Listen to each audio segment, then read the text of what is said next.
Seja bem-vindo a esse canal e que Jesus o abençoe. Antes de continuar, deixe um like e inscreva-se para receber novas mensagens. Gálatas 3:10. Todos quantos, pois, são das obras da lei, estão debaixo de maldição, porque está escrito: maldito todo aquele que não permanecer em todas as coisas escritas no livro da lei para praticá-las. Agora o verso 13: Cristo nos resgatou da maldição da lei, fazendo Ele próprio maldição em nosso lugar, porque está escrito: maldito todo aquele que for pendurado no madeiro. Olha só, igreja, a lei de Moisés é clara: maldito era todo aquele que não permanecer em todas as coisas escritas no livro da lei para praticá-la. Quem quebrasse um só princípio da lei era considerado maldito. É uma maldição, e nós quebramos toda a lei. Então diante de Deus éramos malditos. Mas naquela cruz, como pode pessoas malditas se tornarem benditas, malditas herdarem a vida eterna, malditas serem perdoadas? Como pode pessoas malditas que acabaram com a lei de Moisés não irem para o inferno? O verso 13 dá a resposta: Cristo nos resgatou da maldição da lei, Cristo nos absolveu, Cristo nos protegeu dela, fazendo Ele próprio maldição em nosso lugar. E como Ele se fez maldição em nosso lugar? É só olhar o resto do versículo, porque está escrito: maldito todo aquele que for pendurado no madeiro. Cristo foi morto aonde? Numa cruz. E morrendo numa cruz, Ele foi feito levou nossa maldição. Esse é o coração do Evangelho. Isso é o Evangelho. Isso aqui. Não adianta dizer Jesus te ama. Deus tem um plano maravilhoso na sua vida. Vem para a minha igreja para você ter um pouco de paz. Deus vai restaurar seu casamento. Deus vai prosperar você de alguma forma. Isso não é o Evangelho. Não é o Evangelho. O Evangelho consiste em dizer o que Deus fez pelo pecador através de Cristo naquela cruz. Isso é o coração do Evangelho. Isso aqui realça, só isso que eu disse, realça os atributos de Deus. Como assim realça? Querido, a santidade de Deus, a justiça, elas são tão elevadas que Ele teve que matar o próprio Filho. A santidade de Deus foi tão ofendida que Ele tinha que descarregar a ofensa recebida em forma de ira sobre alguém. E como Cristo levou nosso pecado e ofensa, Ele descarregou toda a sua ira no seu próprio Filho, naquela cruz. Isso é o Evangelho.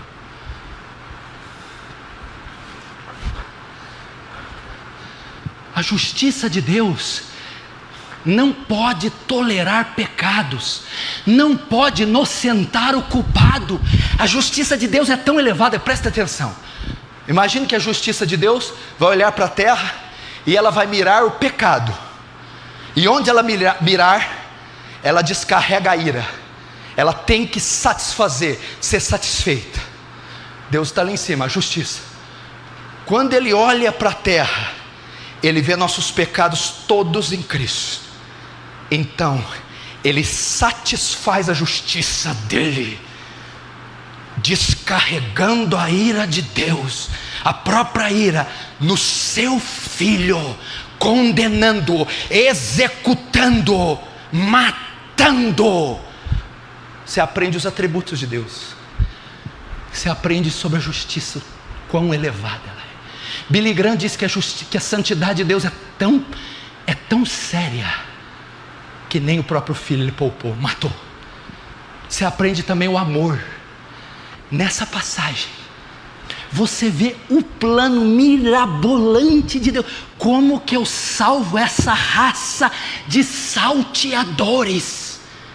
como eu salvo essa raça, descendentes de Adão, irmãos de Caim, como eu faço isso?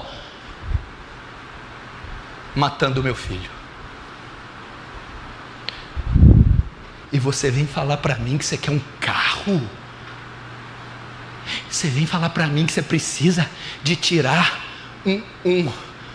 uma pintazinha?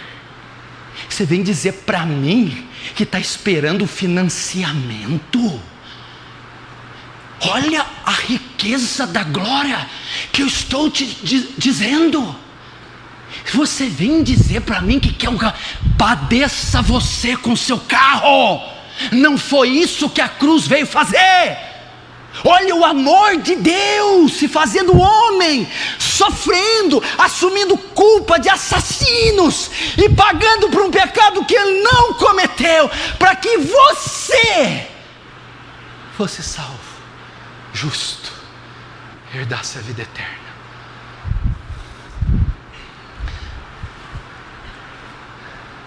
Aqui você pode ver o amor. Aqui você pode ver o coração do Evangelho. Esse é o Evangelho de Cristo. Agora você entende porque Paulo pode escrever em Romanos 3, 26, sendo ele justo e justificador do que os crê. Ele é justo, ele justifica o pecador, ele é justificador do pecador, ele salva e cobre o pecado, perdoa, sem deixar de ser justo. Ele se torna justo e justificador do que os crê. Como ele se torna justo? Como ele é justificador e justo ao mesmo tempo? Como ele justifica o ímpio sem ser uma abominação? Como ele justifica, salva, perdoa o ímpio sem ser injusto? Resposta: a cruz de Cristo. A encarnação do Verbo, o sofrimento do Verbo, a imputação do nosso pecado, a imputação da justiça em nós, o despejar da ira no Filho, satisfazendo a própria justiça. Agora eu não acabei não, se falar até aqui ainda não é o Evangelho. Falta um adendo, um item: a ressurreição. Porque se Cristo estivesse só morto, vã é a nossa fé e morreríamos nossos pecados. Se ficasse só na morte, não poderíamos herdar a vida eterna. No terceiro dia, glória a Deus, que os céus e os anjos e a igreja, num coro uno, louvem e adorem esse nome. No terceiro dia, a morte, Pedro diz, soltas as ânsias da morte, porque não era possível que por elas ele fosse preso. No terceiro dia, ressuscitou dos mortos em glória e vive para sempre. Por que ele ressuscitou? Porque veja só, ele estava obedecendo princípios da lei, das sombras da lei mosaica. Hebreus diz assim: sem derramamento de sangue não há remissão de pecados. Hebreus 2 diz que toda transgressão recebeu justo castigo. No ano da expiação, o sumo sacerdote oferecia um animal, borrifava o sangue no propiciatório para cobrir o pecado dos homens. Cristo veio como uma propiciação, como um sacrifício vicário. Ele veio na forma de homem para salvar homens, e ele veio se oferecer como um sacrifício. Por isso ele é chamado o Cordeiro de Deus, que tira o pecado, que encobre, que apaga, que perdoa o pecado do mundo. E naquela cruz, que é uma espécie de um altar, ele é oferecido como um sacrifício e como uma propiciação. O que é uma propiciação? Um sacrifício que aplaca a ira de Deus. Suponhamos que a ira de Deus, ela é do tamanho de um cometa, 100 vezes maior que a terra, um cometa flamejante. A ira de Deus é um cometa, e esse cometa vinha em direção da terra, e a hora que ele chocasse com a terra, ele ia fulminar, trucidar, exterminar toda a raça humana. Pois a ira de Deus é um cometa milhões de vezes maior que esse, e ele estava vindo sobre você. O que é propiciação?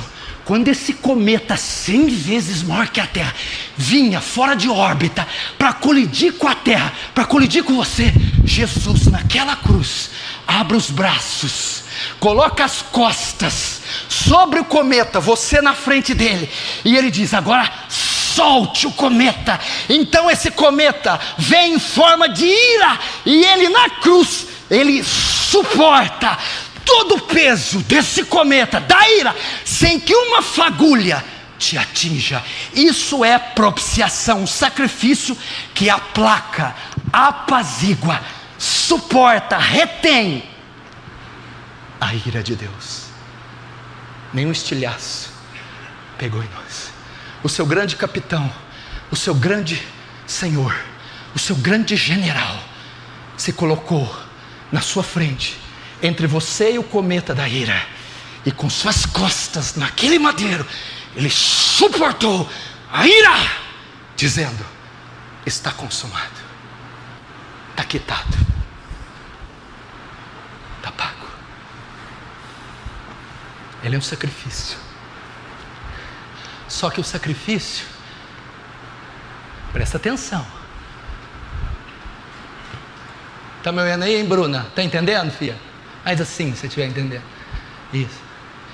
Só que tem um negócio, Bruna. E se Deus falasse assim para Jesus: não aceito o seu sacrifício? E se Deus falasse: não aceito esse sacrifício, não foi suficiente, vou aniquilar a raça humana? Como eu sei que Deus aceitou o sacrifício de Jesus quando ele morreu? Qual é a prova que Deus aceitou o sacrifício? Sabe qual é? No terceiro dia, ele ressuscitou dos mortos. A ressurreição é uma confirmação de Deus dizendo: eu aceito o seu sacrifício, estão pagos os pecados dos homens, eles não me devem mais nada, minha justiça foi satisfeita, minha ira apaziguada. E assim, ressuscitando dos mortos seu filho, ele confirma que aceitou o sacrifício. Esse é o Evangelho, esse é o glorioso Evangelho, o estupendo Evangelho. Por ele você deve louvar ao Senhor, você deve coroá-lo com muitas coroas, regozijar com os santos, com os mártires, com os anjos, com o coro angelical, louvá-lo por tamanha obra. Esse é o Evangelho.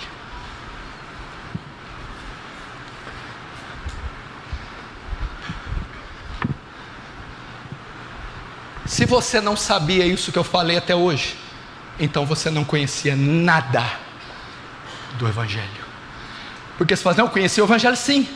Como que você pregava? Olha, Jesus morreu por você na cruz para te salvar. E se o pecador fala assim: e por que ele teve que morrer na cruz? Por quê? Por quê? Porque ele tinha que morrer. Não, eu quero saber por quê. Por que ele ressuscitou? O que aconteceu naquela cruz? O que foi feito lá? Por que Jesus? Por que ele era homem? Por que ele ressuscitou? Por que foi sangue? Por que foi cruz? Por que foi madeiro? Não sei. Então você não sabe o Evangelho. Esse é o coração do Evangelho. Como Deus justifica, salva, perdoa pecadores, sem se tornar um Deus injusto, sem ser uma abominação. Ele não pode simplesmente abrir o inferno e dizer: saiam pecadores. Se ele fizer isso, ele se tornará a maior abominação da história, o ser mais injusto que já existiu. Ele não pode fazer isso. Agora, como ele faz? A resposta é a cruz de Cristo, a encarnação, morte, sepultamento e ressurreição do Filho de Deus. Se você concorda comigo que essa é uma gloriosa mensagem, se essa rude cruz te alcançou, se você pode derramar lágrima, não é porque tem um carro zero na sua casa, Não é porque você tem uma TV de LED, de LCD. Não é porque você conseguiu emagrecer ou uma namorada bonita, mas se você pode se regozijar por tamanha graça demonstrada, tamanho amor. Se você pode cantar como os santos do passado, Rude Cruz se erigiu nela um dia. Se você pode dizer, foi na cruz, onde um dia eu vi meus pecados castigados em Jesus. Se você pode cantar a cruz, se você pode bater no peito, miserável, imerecedor, oh, pecador, mas salvo pela graça de Deus. Se você pode cantar Amazing Grace, how sweet the song, oh graça maravilhosa, como é doce o seu som, que salvou um miserável pecador. Essa é a história das histórias, o tema dos temas, a mensagem das mensagens. Essa é a nossa vida, o glorioso Cristo. E daqui um dia, esse esquadrão que está sentado comigo será tomado aqui em glória e apresentará diante dele com suas fardas angelicais, as suas fardas celestes, as suas fardas alvas como a neve, batendo continência em fila para o capitão da salvação. Os portões serão abertos e você será convidado por ele mesmo. Vinde, rebanho, vinde, benditos do meu Pai, entrai na salvação, gozai da eternidade para sempre. Você verá isso. Oh, glória a Deus. Se essa mensagem abençoou sua vida, compartilhe com seus amigos e familiares. E deixe um comentário aqui abaixo.